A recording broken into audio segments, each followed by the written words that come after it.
Bonjour à tous, avec l'aide de Dieu, nous allons étudier le Rambam, le 26e chapitre des lois du Sanhedrin ve'onshinam surim lehem, les lois relatives au grand tribunal et aux peines qui leur sont confiées. Perek shisha ve'esim halacha aleph. Kol hamekalel dayan midayan Yisrael over brotas, et quiconque maudit un juge parmi les juges du peuple juif, il transgresse une interdiction. Shenemar, car le Torah dit Elokim lo tekalel, un juge, tu ne vas pas maudire. V'chen im kilel nasi, de même s'il a maudit le nasi. C'est quoi le nasi? Ça peut vouloir dire aussi bien Echad Rosh HaSanhedrin, que ce soit le chef du tribunal qui est appelé nasi, Sanhedrin Agdola du grand tribunal, donc de 71, ou Ameler, ou bien s'il a maudit le roi, lui aussi il a ce titre-là de nasi, eh bien, over blotas, et il transgresse un commandement négatif. Shenamar, car la Torah dit, V'nasi be'amcha lotaor, un nasi dans ton peuple, tu ne vas pas maudire. Le mot nasi veut dire quelqu'un donc, qui est plus haut, donc qui a une autorité. Donc ça soit le chef du Sanhedrin, donc lui c'est la grande autorité, le chef, le nasi dans la Torah, que ce soit le roi qui est le chef donc dans la royauté, donc d'où l'interdiction aussi bien de maudire le chef du Sanhedrin ou le roi. Velo dayan venasi bilvad, c'est pas seulement celui qui maudit un juge ou le nasi qui transgresse un interdit. Et la kola mekalel echad mi Yisrael, ok, tout celui qui maudit n'importe quel juif, il reçoit les coups de fouet. Shenamar, car il est dit lo tekalel cheresh, tu ne vas pas maudire un sourd. Quand on dit un sourd, en vérité, ça fait référence à tous les juifs. Ah, alors pourquoi il est dit un sourd vu qu'on parle de tous les juifs? La raison, elle est pour t'enseigner, même cette personne-là, comme le sourd, qui n'entend pas lorsqu'on le maudit, il n'a pas souffert, il n'a pas été méprisé par cette malédiction. Malgré ça, celui qui l'a maudit, il va recevoir les coups de fouet pour l'avoir maudit. Donc, à plus forte raison, celui qui maudit quelqu'un qui n'est pas sourd, qu'il a entendu cette malédiction-là, et il en souffre. Le Ram dit, me semble, que celui qui maudit un mineur, il reçoit les coups de fouet. Bien qu'on parle d'un katan qui ne comprend pas, bien qu'il y ait certaines versions qui a dit à Nichlam, en tous les cas, il n'y a pas cette version-là dans les manuscrits du Rambam original. Et donc, le katan, il ne comprend pas, et il ne souffre pas de cette malédiction-là. Malgré ça, il reçoit les coups de fouet, parce que à Reur Kecheresh, cet enfant-là, ce mineur, il est considéré comme un sourd, bien qu'il n'entend pas sa malédiction, malgré ça, celui qui l'a maudit, il reçoit les coups de fouet. Halachabet, amekal le tamet, celui qui maudit le mort, pato, il est exempté, parce que les morts ne font pas partie donc, de ces interdits qu'on vient de mentionner, qui sont interdits de maudire, il n'y a pas cette interdiction-là. Maintenant, le Ram me demande, il dit, vu que tout celui qui maudit n'importe quel juif, et il est passible, il reçoit les coups de fouet, donc pourquoi il y a un interdit particulier de ne pas maudire le Dayan, le juge, qui a écrit Elokim lo tekalel, pourquoi il y a un interdit particulier de ne pas maudire le nasi en disant Venasi be'amcha lotar?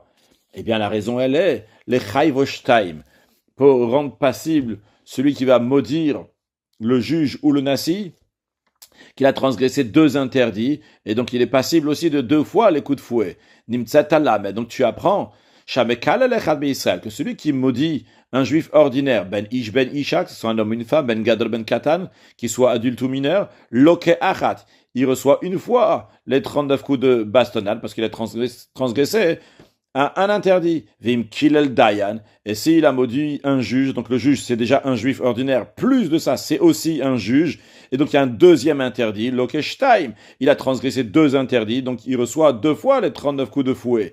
Vim kilel nasi, et c'est, il a maudit donc un chef du Sanhedrin ou bien un roi qui est appelé nasi, lokeshalosh, il va avoir 3 fois les 39 coups de bastonnade, parce que il y a l'interdiction de maudire un juif, et le nasi évidemment c'est un juif, de plus, le chef du Sanhedrin, il est aussi juge, le roi aussi, il est appelé juge parce qu'il juge le peuple juif, et donc il est aussi nasi, donc il y a les 3 choses dans le nasi, donc que ce soit le chef du Sanhedrin ou le roi qui est appelé nasi, il y a c'est un juif, deuxièmement, c'est un juge, et troisièmement, c'est un nasi. Et le Rambam dit que quand il s'agit d'un Ben Nasi Shekil et la ville, le fils d'un Nasi qui a maudit son père, eh bien, Chayav Bishumar Ba Shemot, il est passif de 4 interdictions qu'il a transgressées. Shlosh Shalkola, dans les 3 interdictions que tout le monde fait. 1, qu'il a transgressé un juif. 2, qu'il a transgressé un Dayan, un juge. Et 3e, qu'il a maudit un Nasi. Un Nasi. Et 4e, Vech Mishumav. Et parce que c'est son père. Halachak Jimel.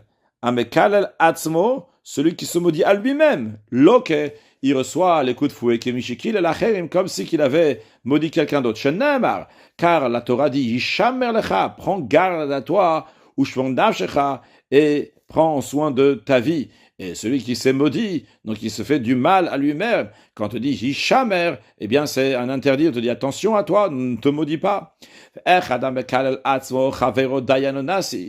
Le Rambam dit, quelle est la loi? Qu'est-ce qui est considéré une malédiction? C'est ça soit lorsqu'il s'est maudit à lui-même, que ce soit quand il a maudit un autre juif, ou bien qu'il a maudit le juge ou bien le nasi. Et quand est-ce qu'il va recevoir les coups de fouet? Uniquement s'il a maudit avec le nom de Dieu, le nom que Dieu est appelé, qui gonne par exemple le nom de Yudke, ou bien le Shin Dalet Yud, ou bien le nom de Elohim, ou quelque chose similaire à ça, ou bien Bekinui Minakinui, ou bien une des appellations de Dieu, qui donne par exemple Hanoun, dit le miséricordieux, ou bien Kana, le jaloux, ou bien des appellations qui sont similaires à cela. Et vu qu'on vient de voir que il est passif, il a transgressé, s'il a maudit avec une des appellations de Dieu, même si c'est pas le nom de Dieu même, eh bien, car imkil el bechol lashon, de même, si il a maudit avec une autre langue le nom de Dieu, il a dit Dieu en français, il a dit Gott en yiddish, donc il a dit Boga en russe, ça change pas dans même si c'est en une autre langue, chayav, il est passif, parce que les noms que les non-juifs appelle le Saint béni soit-il, eh bien, c'est comme toutes les appellations. Donc, vu qu'on a vu que celui qui va maudire avec une appellation, il est passif, il est considéré qu'il a maudit, eh bien, de même, celui qui a maudit avec un nom de Dieu que les goïms utilisent, ils appellent Akadosh Baruch Hu, il est aussi passible. Après, le Ram nous dit que dans l'expression de Dve Harour, quand quelqu'un dit Harour, eh bien, ça englobe 3 expressions possibles. Boshua, dans l'expression de Harour, il y a l'expression de serment, c'est-à-dire, par exemple, si quelqu'un a dit Harour à Dieu, celui qui va manger telle chose, et après il a mangé, eh bien, il a transgressé un serment en vain.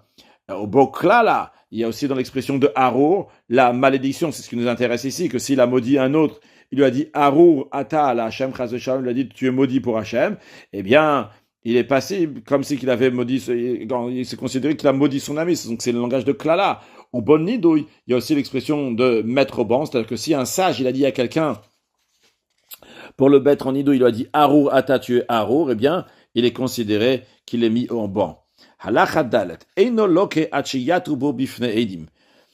Quand est-ce qu'il va recevoir malchut de cette personne qui a maudit un autre? C'est uniquement s'il a reçu la hatra, il a reçu la mise en garde devant des témoins. C'est-à-dire que devant des témoins, on lui a dit, ne maudis pas, sache que c'est une transgression de la Torah. Et si tu vas le faire, tu vas être passible de recevoir des coups de fouet. Et lui, il a dit, oui, je sais, et almenat kenani ose, c'est justement à cette condition-là que je fais ça de toute conscience, et je vais le maudire.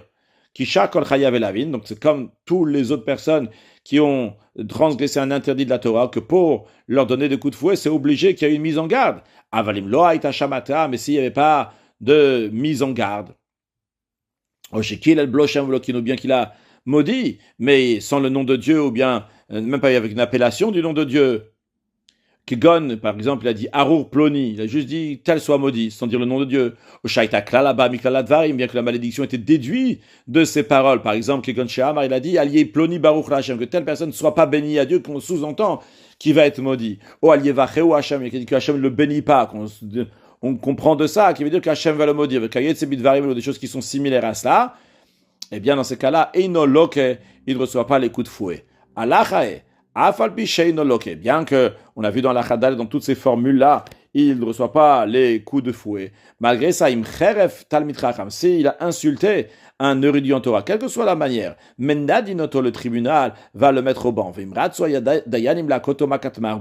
Et si les juges voient, ils veulent lui donner donc des coups de des coups de fouet, mais donc d'ordre rabbinique et pas biblique, donc on appelle makat mardot, on peut le traduire aussi dans des coups de rébellion, parce que c'est rebellé contre ce que les sages ont dit. Makin, ils peuvent lui donner ces coups-là. Ve onshim oto, de même, ils peuvent lui donner une amende qui fit ou en fonction de ce qu'il voit, Sharia biza et azaken, parce que il a méprisé, il a insulté l'ancien, donc l'érudit en Torah. S'il a insulté un ignorant, donc dans des cas qui n'est pas passé de malkout, parce qu'il n'y a pas les conditions, mais donc il a maudit comme ça.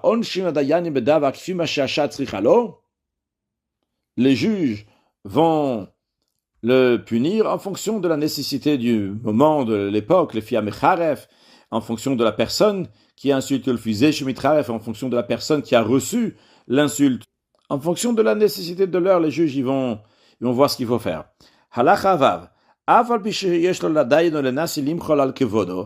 Malgré le fait qu'un juge ou un assis, ils ont le droit de renoncer à leur honneur qu'on leur doit. Mais ils ne peuvent pas renoncer, ils ne peuvent pas pardonner la malédiction que quelqu'un leur a maudit. De même toute autre personne, même si je pardonne la malédiction que l'autre m'a donnée.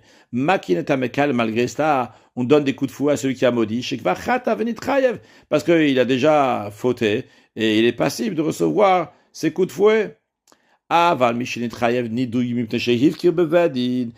celui qui est passible d'être mis au banc parce que s'est comporté avec effronterie envers le tribunal, et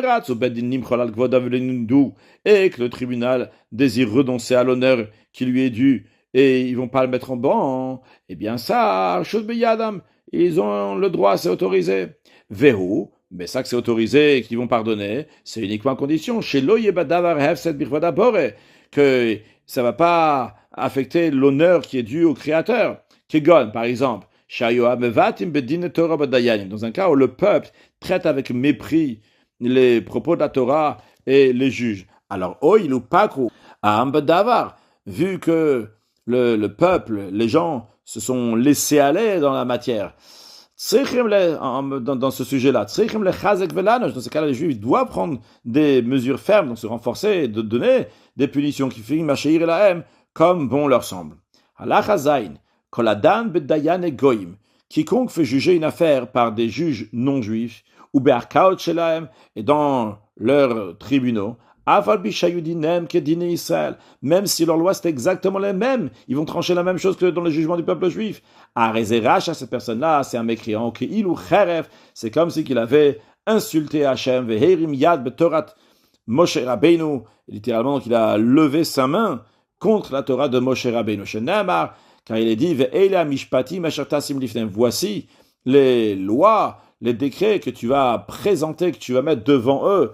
Là-bas, il s'agit donc d'un parachat de Mishpatim que Dieu dit à Moshe Rabbeinu de mettre devant les 70 anciens qui sont montés avec Moshe Rabbeinu sur la montagne, de leur présenter ça. Mais l'expression qui est dit lifnehem, devant eux, c'est pour dire devant eux, velo lifne goyim, donc doit représenter donc le litige devant le tribunal juif et non pas devant les juges non juifs.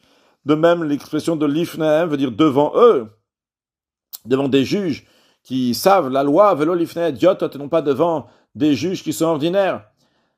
Il faut quand même noter qu'il y a une différence, que si les personnes ils sont d'accord, les deux côtés du litige, de présenter leur cas devant deux personnes ordinaires, eh bien, ça passe. Par contre, ils n'ont pas transgressé. Par contre, ils sont partis devant des goïms à ce moment-là. C'est là que c'est grave ce qu'ils ont fait. Veherim yad b'torah de Moshe Rabbeinu, c'est un rachat. Mais non, haïta yad goïm takifa. Si on se trouve dans une époque que la main des non-juifs est forte, c'est-à-dire ils ne donnent pas la possibilité au tribunal juif d'obliger donc les personnes de litige de se comporter comme le tribunal juif va dire. Ou bal dino alam, et quelqu'un a un litige avec un autre qui est violent et qui ne veut pas écouter le tribunal. Il n'arrive pas à faire sortir de son protagoniste ce qu'il faut, ce qu'il lui doit, avec les juges du peuple juif. Dans ces cas-là, ce qu'il doit faire, c'est quand même, d'abord, il doit aller chez les juges juifs. Et s'il ne veut pas l'avo de venir au tribunal juif, ce juif-là, il va prendre la permission du tribunal pour aller au tribunal non juif. Et il va sauver donc son argent, c'est-à-dire il va obtenir son remboursement de son dû en faisant juger l'affaire par une juridiction qui n'est pas juive. Bri Rachamana de Sayan, on remercie Hachem qui nous a aidés à finir les lois du Sanhedrin vers Onshin Amesurim Lahem. conclure avec un mot de chassidut, on a dit Ve'ela mishpatim ashatasim lifnem, et on a dit qu'on doit mettre ça devant les tribunaux juifs et non pas devant les tribunaux qui ne sont pas juifs. A priori, c'est la même halakha. Évidemment, la Torah elle est en train de nous dire ici que tout ce qui est dit dans la Torah, c'est Missinaï, ça vient du Mont Sinaï. C'est pas juste de la logique humaine. Donc même si c'est comme ça chez les Goïm, un juif, il prend pas la Torah comme une science et comme une logique, mais il fait parce qu'Akadosh Baruch Hu, il a dit. C'est la raison aussi pour laquelle il dit l'ifnem devant eux, qui peut être traduit aussi l'ipnimiutam dans leur intérieur, parce qu'en effet, la Torah elle est intériorisée dans les juifs, elle est liée avec sa neshama et pas juste avec la logique. Mashiach, now, une excellente journée.